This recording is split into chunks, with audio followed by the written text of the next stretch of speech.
Shalom, selamat sore ibu-ibu yang dikasihi Tuhan. Puji syukur kepada Tuhan karena kasih-Nya, maka kita diberi kesempatan untuk boleh bersama-sama mendengarkan firman Tuhan pada sore hari ini. Namun sebelumnya, mari kita berdoa. Bapa kami yang di surga, kami sungguh bersyukur untuk kasih setia dan kebaikan Tuhan yang begitu besar dalam hidup kami. Terima kasih Tuhan untuk waktu yang masih Tuhan berikan kepada kami, untuk kami boleh bersama-sama mendengarkan firman Tuhan pada sore hari ini. Berkati hamba, berkati juga ibu-ibu yang mendengarkan firman Tuhan pada sore hari ini.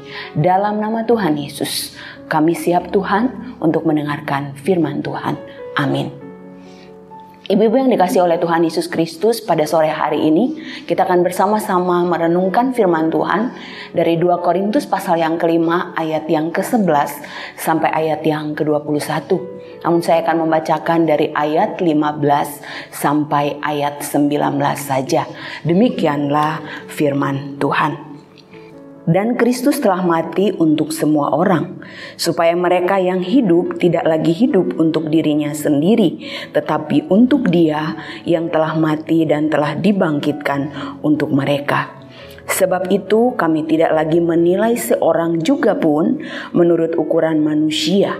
Dan jika kami pernah menilai Kristus menurut ukuran manusia, sekarang kami tidak lagi menilainya demikian. Jadi siapa yang ada di dalam Kristus, ia adalah ciptaan baru.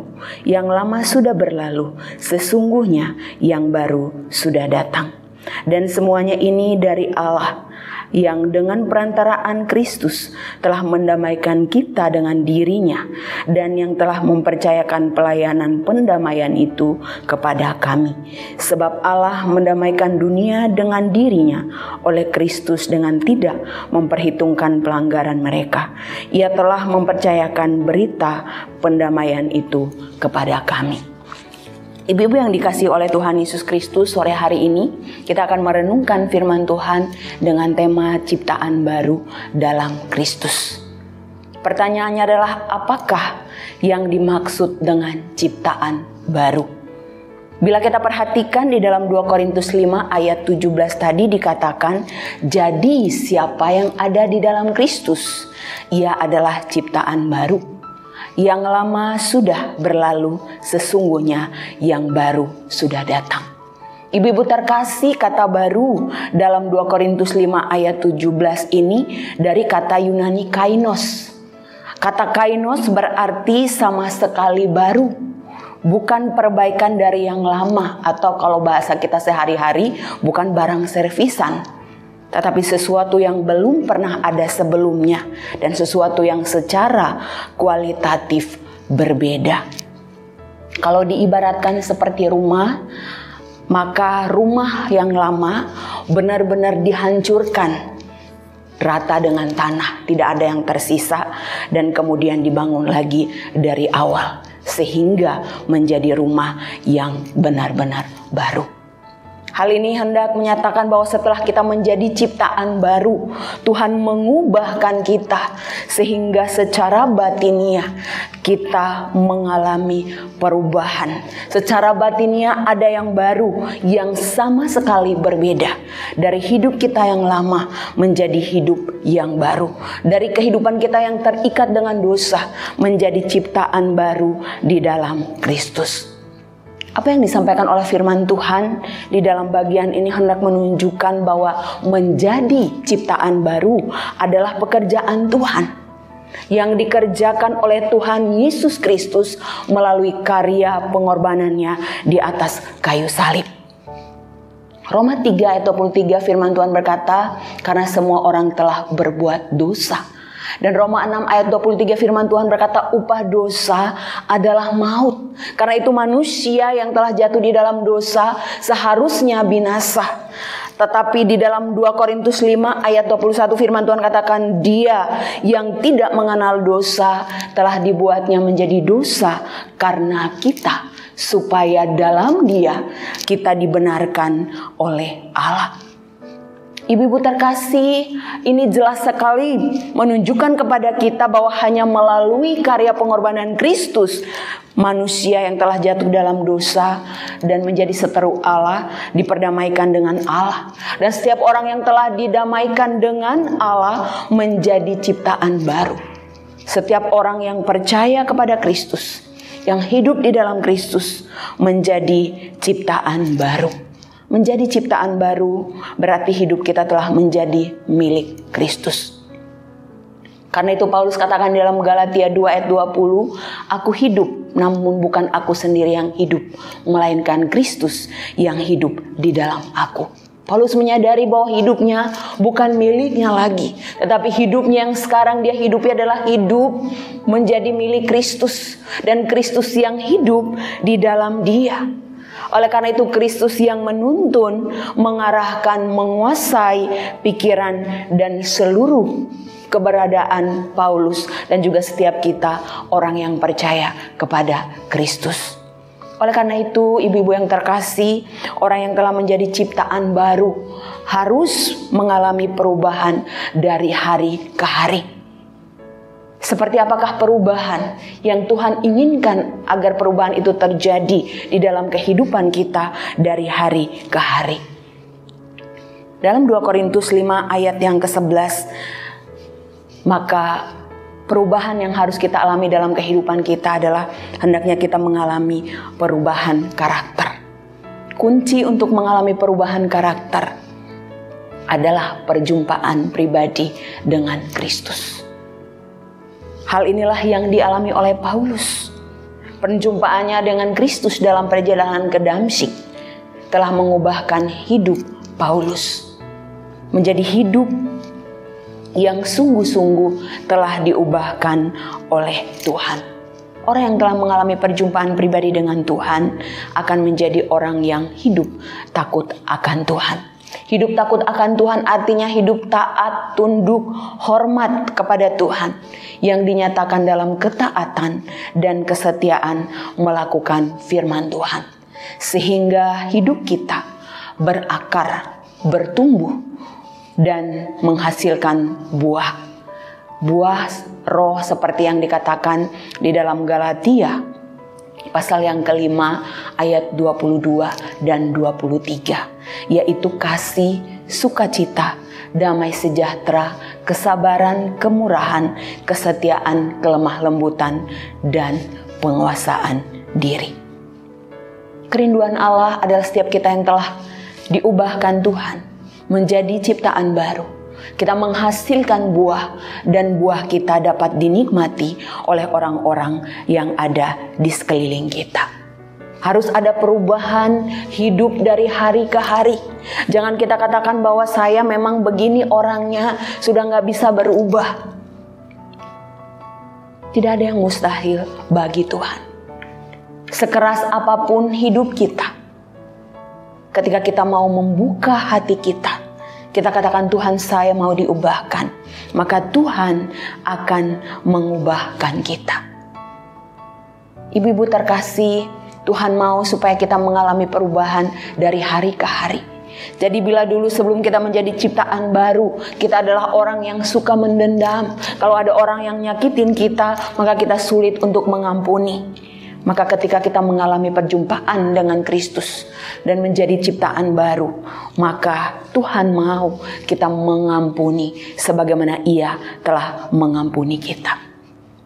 Bila dulu kita sebelum menjadi ciptaan baru, kita adalah orang yang tidak sabaran, cepat marah, kita adalah orang yang kasar, orang yang pelit. Namun setelah menjadi ciptaan baru, maka Tuhan mau kita menjadi orang yang sabar, orang yang lemah lembut, orang yang murah hati, orang yang hidup dalam kasih dan pengampunan. Sehingga orang lain sungguh melihat Kristus ada di dalam kita. Ibu-ibu terkasih, kunci agar kita mengalami atau menghasilkan buah dan buah kita dinikmati oleh orang lain adalah bagaimana juga kita memiliki hidup yang dekat dengan Tuhan. Relasi yang intim dengan Tuhan Sebab hanya ketika kita memiliki relasi yang intim dengan Tuhan, maka kita akan menghasilkan buah di dalam kehidupan kita hari lepas hari. Hal yang kedua yang harus kita alami perubahan di dalam kehidupan kita setelah kita menjadi ciptaan baru adalah memiliki perubahan cara pandang. 2 Korintus 5 ayat 16 dikatakan, sebab itu kami tidak lagi menilai seorang juga pun menurut ukuran manusia. Jadi setelah kita menjadi ciptaan baru, hendaknya kita memiliki perubahan cara pandang. Nah, hal ini sangat penting ibu-ibu terkasih, karena cara pandang kita terhadap sesuatu atau seseorang akan menentukan sikap dan tindakan kita kepada seseorang atau sesuatu tersebut. Rasul Paulus mengakui bahwa sebelum ia mengenal Kristus, maka penilaiannya terhadap Kristus hanyalah sebatas pemikiran manusia. Dan hal ini sesuai dengan apa yang Paulus lakukan sebelum ia bertemu dengan Kristus dalam perjalanan ke Damsyik. Dulu Paulus adalah orang yang membenci Kristus dan para pengikutnya. Tetapi setelah ia mengalami perjumpaan pribadi dengan Tuhan, maka Paulus menjadi orang yang mengasihi Kristus dan mengasihi para pengikut Kristus. Karena itu Paulus rela mati, rela menderita. Yang penting Injil Kristus diberitakan. Maka di dalam surat-suratnya Paulus katakan bahwa aku tidak menghiraukan nyawaku sedikit pun asalkan Injil Kristus terus diberitakan. Ibu-ibu yang dikasihi oleh Tuhan Yesus Kristus, pembaharuan hidup Paulus, perubahan hidup Paulus sungguh luar biasa, dan hal ini dikerjakan oleh Kristus yang telah dijumpainya dalam perjalanan ke Damsyik. Karena itu Paulus katakan, sekarang kami tidak lagi menilai Kristus demikian. Tidak lagi menilai Kristus menurut pemikiran manusia. Tetapi Paulus sekarang telah diubahkan Tuhan menjadi ciptaan baru, sehingga ia memandang dan menilai segala sesuatu dari sudut pandang Allah dan bukan lagi sudut pandang manusia. Ibu-ibu yang terkasih di dalam Tuhan Yesus Kristus, ketika kita memiliki perubahan cara pandang, maka kita akan menyikapi segala sesuatu dalam kehidupan kita dengan cara yang berbeda. Bila sebelum kita menjadi ciptaan baru, maka ketika masalah datang, kita menyikapinya dengan sikap panik, khawatir, takut, dan menjauh daripada Tuhan. Maka setelah kita menjadi ciptaan baru, kita menjadi orang yang tenang menghadapi masalah, dan kita semakin hidup mendekat kepada Tuhan. Dan semakin kita hidup sungguh mengandalkan Tuhan di dalam kehidupan kita. Mengapa? Karena kita mengerti bahwa tidak ada satu hal pun yang terjadi di dalam kehidupan kita tanpa seizin dan sepengetahuan Tuhan. Kita juga mengerti bahwa Allah turut bekerja di dalam segala sesuatu untuk mendatangkan kebaikan bagi setiap orang yang mengasihi Tuhan. Jadi ciptaan baru akan memandang setiap masalah dari sudut pandang Allah. Jadi masalah bukan akan membawa kita jauh dari Tuhan, tapi masalah akan membawa kita semakin hidup bersandar kepada Tuhan, mengandalkan Tuhan, dan mempercayakan seluruh kehidupan kita ke dalam tangan Tuhan yang berkuasa menolong kita. Dan melalui masalah, seorang ciptaan baru juga akan menyadari betapa lemah dan tidak berdayanya tanpa pertolongan Tuhan. Ciptaan baru akan tetap bersandar kepada Tuhan, hidup dalam ketaatan dan kesetiaan kepada Tuhan tanpa menyimpang ke kanan atau ke kiri untuk mencari pertolongan manusia. Ibu-ibu yang dikasihi oleh Tuhan, ciptaan baru akan memandang segala sesuatu sebagaimana Tuhan memandang. Bila kita perhatikan di dalam kehidupan berkeluarga maupun dalam kehidupan berjemaat, seringkali terjadi miskomunikasi dan akhirnya terjadi pertengkaran atau kesalahpahaman satu dengan yang lain. Oleh karena kita memandang pasangan kita, anak-anak kita, saudara seiman kita, mertua kita, menantu kita sesuai dengan cara pandang kita. Seringkali, oh iya dia memang begitu, dia memang orangnya sifatnya jelek, pokoknya semua jelek, jelek, dan jelek. Gak ada yang baik dalam diri pasangan kita, anak-anak kita, mertua kita, menantu kita, atau saudara seiman kita.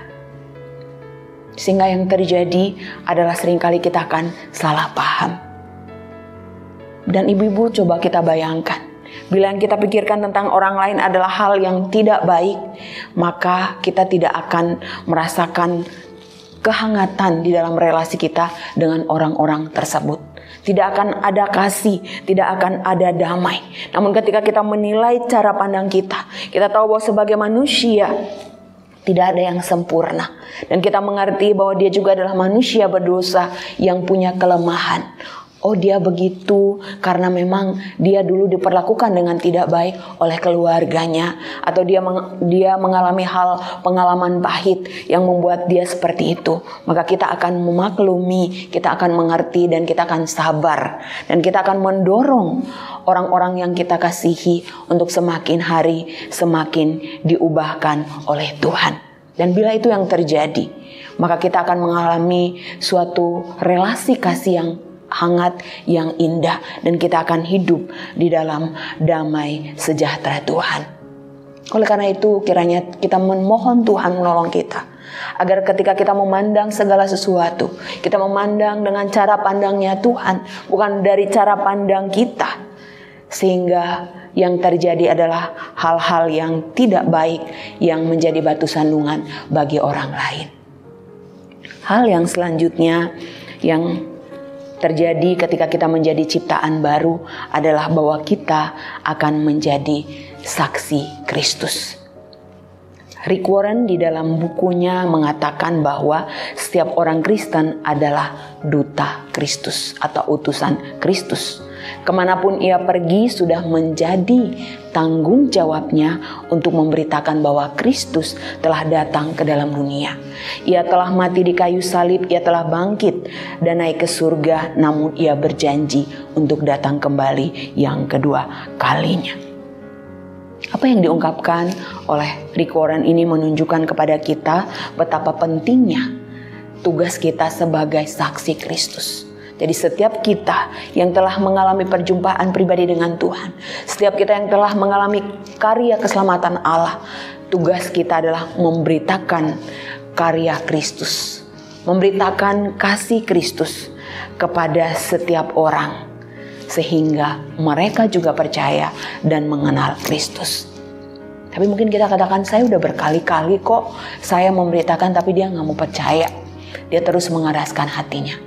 Ibu-ibu ingat bahwa tugas kita adalah memberitakan kasih Tuhan, menceritakan tentang pengorbanan Kristus untuk menyelamatkan kita manusia berdosa, dan Tuhanlah yang akan memberikan pertobatan. Ibu-ibu yang dikasihi Tuhan, ingatlah bahwa Tuhan mau dimanapun dan kapanpun kita berada, kita mau memberitakan kasih Kristus. Ketika kita berkumpul dengan ibu-ibu, teman-teman di sekolah, ya ketika mengantar anak, ya ada ibu-ibu yang biasa mengantar anak, mari kita beritakan tentang kasih Tuhan.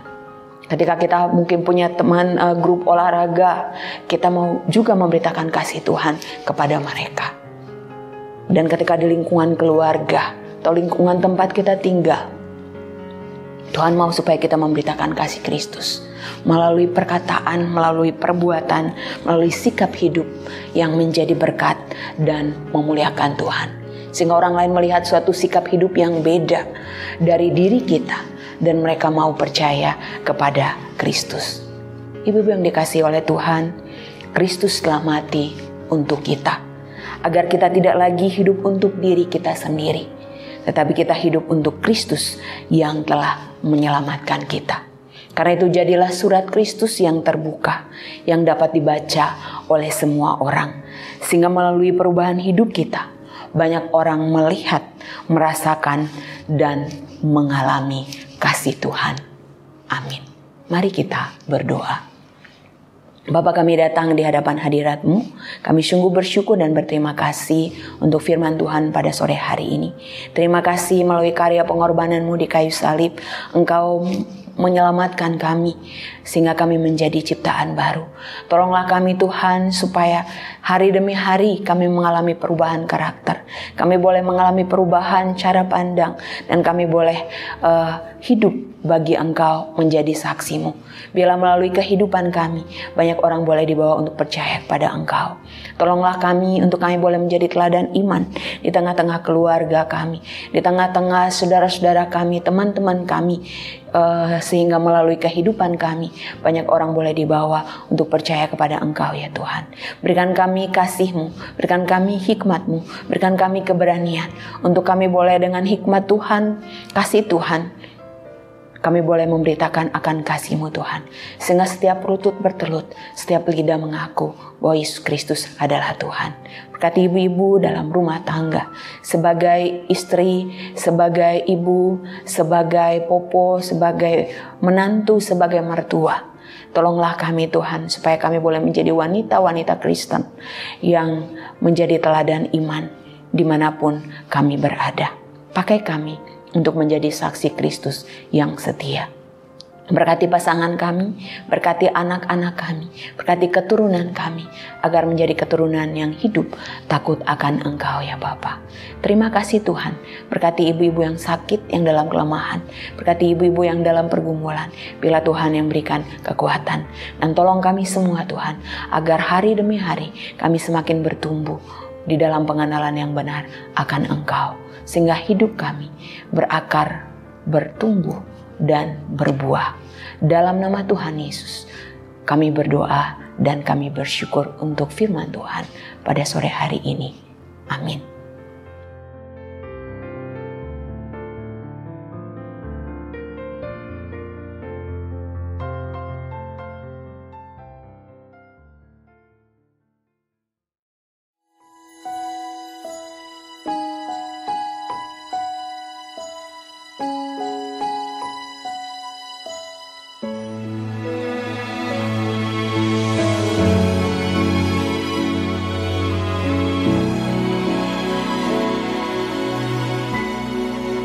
Betapa ku mencintai segala yang telah terjadi. Tak pernah sendiri jalani hidup ini, selalu menyertai. Betapa